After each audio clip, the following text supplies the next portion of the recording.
नमस्कार, आप देख रहे हैं योगी अनकट। आज योगी अनकट के इस एपिसोड में मैं आपको बताऊंगी राम मंदिर चढ़ावा चोरी मामले में हुए नए खुलासे के बारे में।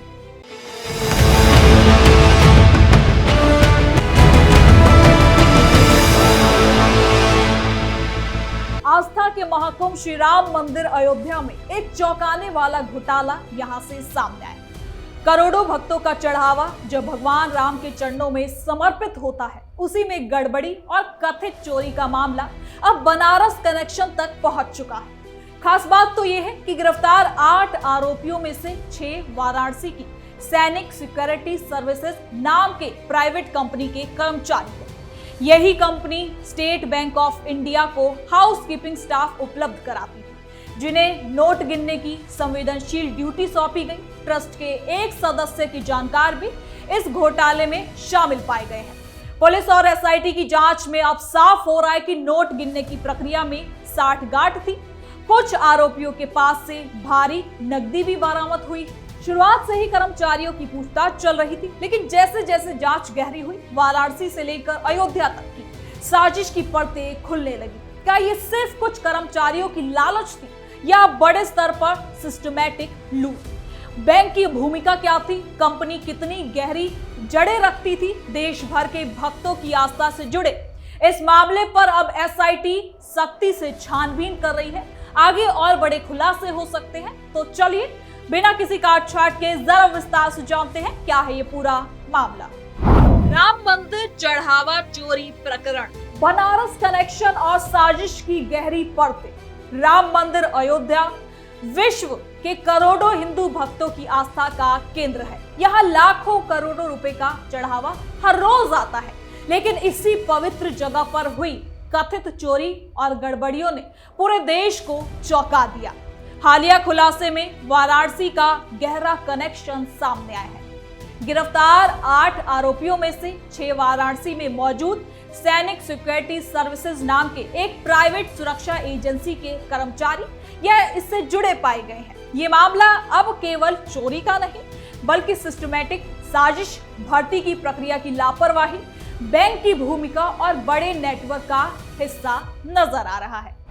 मामला क्या है, शुरुआत कैसे हुई? आपको बता दें कि श्री राम जन्मभूमि तीर्थ क्षेत्र ट्रस्ट के खाते में जमा होने वाले चढ़ावे, नगददान की गिनती और जमा प्रक्रिया में कथित गड़बड़ियां सामने आई हैं। पुलिस और विशेष जांच टीम यानी कि एसआईटी की शुरुआती जांच में पाया गया कि नोट गिनने और पैक करने की प्रक्रिया के दौरान मोटी रकम गायब हो रही थी या कम दिखाई दे रही थी।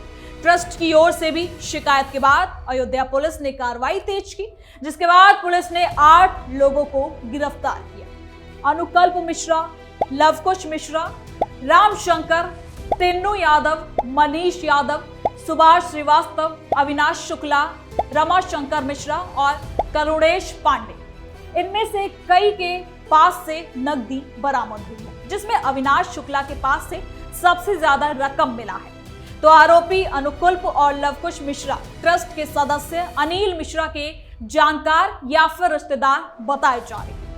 कर्मचारियों से पूछताछ की शुरुआत। आपको बता दें कि मामला सामने आने के बाद तुरंत एसआईटी ने नोट गिनने वाले कर्मचारियों से पूछताछ शुरू कर दी। प्रक्रिया में शामिल हर व्यक्ति की भूमिका, ड्यूटी का समय, नोटों की गिनती का रिकॉर्ड, सीसीटीवी फुटेज और बैंक जमा रसीदों की जांच की गई। शुरुआती पूछताछ में कुछ कर्मचारियों के बयानों में विरोधाभास भी मिले। कुछ ने कम पैसे जमा करने की बात भी स्वीकारी है, जबकि कई ने सहयोगियों पर आरोप लगाए हैं। अब जैसे जैसे पूछताछ गहरी हुई, वाराणसी कनेक्शन सामने आए। कई कर्मचारी वही थे जो सैनिक सिक्योरिटी सर्विसेज के जरिए से तैनात किए गए थे। एसआईटी ने इन कर्मचारियों के बैकग्राउंड, उनके bank accounts, phone call record और परिवार के सदस्यों की भी जांच शुरू की। छापेमारी में कुछ आरोपियों के घरों से पैसे और संदिग्ध दस्तावेज भी बरामद किए गए हैं। कर्मचारियों का सिलेक्शन लापरवाही या जानबूझकर?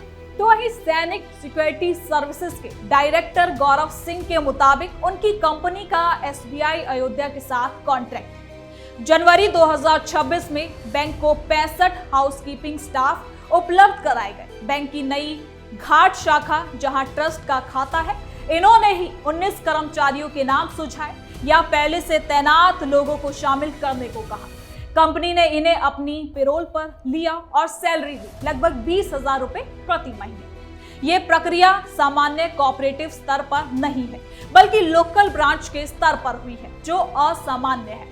आमतौर पर सुरक्षा या फिर हाउसकीपिंग स्टाफ की भर्ती सेंट्रलाइज तरीके से होती है, जिसमें पुलिस वेरिफिकेशन, बायोमेट्रिक चेक और बैकग्राउंड स्क्रीनिंग शामिल होती है। यहाँ ऐसा महसूस होता है कि बैंक शाखा की सिफारिश पर कई स्थानीय लोगों, कुछ अयोध्या निवासी को भी बिना गहन जांच के शामिल कर लिया गया। ट्रस्ट के कुछ सदस्यों ने भी अपने जानकारों को नोट गिनने का काम सौंपा। इससे सिलेक्शन में आपसी रिश्ते और सिफारिशों की भूमिका सामने आई है। एसआईटी अब इस पूरे सिलेक्शन प्रोसेस की जांच कर रही है कि क्या इसमें कोई साठगांठ थी या केवल लापरवाही नजर आ रही है। बैंक एसबीआई की भूमिका। स्टेट बैंक ऑफ इंडिया यानी कि एसबीआई इस पूरे मामले में महत्वपूर्ण भूमिका में है। अयोध्या की नई घाट शाखा ट्रस्ट के मुख्य खातों में से एक को संभालती है। बैंक ने सुरक्षा एजेंसी को हाउसकीपिंग सहायक स्टाफ उपलब्ध कराने का ठेका दिया। एसबीआई का कहना है कि वो एसआईटी के साथ पूरे सहयोग कर रही है। हालांकि सवाल उठ रहे हैं कि क्या बैंक ने स्टाफ की वेरिफिकेशन की जिम्मेदारी पूरी तरह से एजेंसियों पर छोड़ दी थी। नोट गिनने जैसी संवेदनशील प्रक्रिया के लिए क्या खास सुरक्षा प्रोटोकॉल जैसे दो व्यक्तियों की गिनती, सीसीटीवी मॉनिटरिंग, डेली ऑडिट अपनाए गए थे। लोकल ब्रांच लेवल पर 19 नामों की सिफारिश आखिर क्यों की गई? एसबीआई ने साफ किया कि प्राण प्रतिष्ठा के दौरान उसके बाद वो ट्रस्ट को बैंकिंग सेवाएं जब से दे रहे हैं, लेकिन जांच एसआईटी कर रही है। प्राइवेट कंपनी सैनिक सिक्योरिटी सर्विसेज का हाथ। अब सैनिक सिक्योरिटी सर्विसेज दिसंबर 2017 में वाराणसी में रजिस्टर्ड कंपनी है। 1 लाख रुपए चुकता पूंजी। गौरव सिंह इसके डायरेक्टर हैं। उनके पिता ने 2000 में इसे शुरू किया था।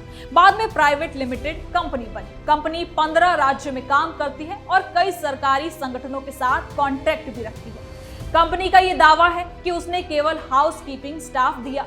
मंदिर से सीधा कॉन्ट्रैक्ट नहीं है। मंदिर में एसआईएस कंपनी का कॉन्ट्रैक्ट है, लेकिन गिरफ्तार 6 कर्मचारी इसी कंपनी से जुड़े हुए हैं और सैलरी लेते थे। एसआईटी की जांच में कंपनी की भूमिका गहराई से खंगाली जा रही है। अब क्या कंपनी ने केवल स्टाफ सप्लाई किए या चोरी की साजिश में शामिल थी? क्या कंपनी के कुछ अधिकारी या मालिकाना जानते थे कि इन कर्मचारियों का इस्तेमाल नोट गिनने में हो रहा है? क्या कोई कर्मचारी पहले से ही संदिग्ध था? अब कंपनी ने एसआईटी को लखनऊ ऑफिस से सभी दस्तावेज उपलब्ध कराए हैं, लेकिन जांच आगे बढ़ रही है। अगर कंपनी की मिली भगत साबित होती है तो ये सिर्फ स्टाफ सप्लाई का मामला नहीं, बल्कि बड़े घोटाले का हिस्सा भी बन सकता है। कैसे लूटा गया? साजिश की परतें। पूछताछ और बरामदगी से पता चला कि नोट गिनने के दौरान कुछ कर्मचारी कम राशि को जमा कर रहे थे। कुछ नोट अलग कर लेते थे, कुछ ने मिली भगत से गिनती में हेराफेरी की। 2 आरोपियों के ट्रस्ट सदस्य अनिल मिश्रा से संबंध होने से साठगांठ की भी आशंका बढ़ गई। एसआईटी को अब गहरा कनेक्शन मिल रहा है। वाराणसी से अयोध्या तक का network, phone calls, money trail और पुरानी गतिविधियों की जांच से बड़े खुलासे हो रहे हैं। मामला अब केवल अयोध्या तक सीमित नहीं, बल्कि इंटरस्टेट साजिश की ओर भी इशारा कर रहा है। ट्रस्ट की शिकायत और शुरुआती ऑडिट, कर्मचारियों की पूछताछ और विरोधाभासी बयान, छापेमारी और नकदी बरामद हुई है। कर्मचारियों के बैकग्राउंड चेक किए गए हैं। वाराणसी लिंक भी अब उभरा है। कंपनी और बैंक से दस्तावेज मांगे गए हैं। एसआईटी की गहन जांच, फॉरेंसिक, डिजिटल और फाइनेंशियल ट्रेल जांच अब वाराणसी तक पहुंच चुकी है। एसआईटी की टीम वहां पहुंच सकती है। अब क्या हो सकता है आगे के खुलासे? जैसे जैसे बड़े खुलासे हो रहे हैं, मामला और ज्यादा गंभीर होता जा रहा है। अब संभावनाएं हैं गिरफ्तारियां, खासकर कंपनी के उच्च अधिकारियों या बैंक अधिकारियों की। ट्रस्ट के कुछ सदस्यों पर भी कार्रवाई हो सकती है, कंपनी का ब्लैकलिस्ट होना या फिर कॉन्ट्रैक्ट भी रद्द हो सकता है। बड़े मनी लॉन्ड्रिंग या संगठित अपराध का एंगल भी सामने आ सकता है। राजनीतिक धार्मिक स्तर पर बहस और जवाबदेही की मांग भी हो सकती है। कुल मिलाकर ट्रस्ट और प्रशासन को पारदर्शी सिस्टम चाहिए, यानी कि पूरा डिजिटलकरण हो, थर्ड पार्टी ऑडिट हो, एआई आधारित मॉनिटरिंग हो, अपनाना होगा इसे। इस मामले ने आस्था के केंद्र में सुरक्षा और विश्वसनीयता की कमी को साफ साफ सामने रखा है। राम मंदिर चढ़ावा चोरी प्रकरण आस्था के साथ छेड़छाड़ का मामला है। वाराणसी का बनारस कनेक्शन और सैनिक सिक्योरिटी सर्विसेज की भूमिका, इसकी गहराई से जांच होनी चाहिए। एसआईटी की जांच पूरी होने तक और खुलासे होने बाकी हैं। पूरे देश की निगाहें अब इस पर टिकी है कि दोषियों को सख्त से सख्त सजा मिले और ऐसी घटनाएं वापस न घटित।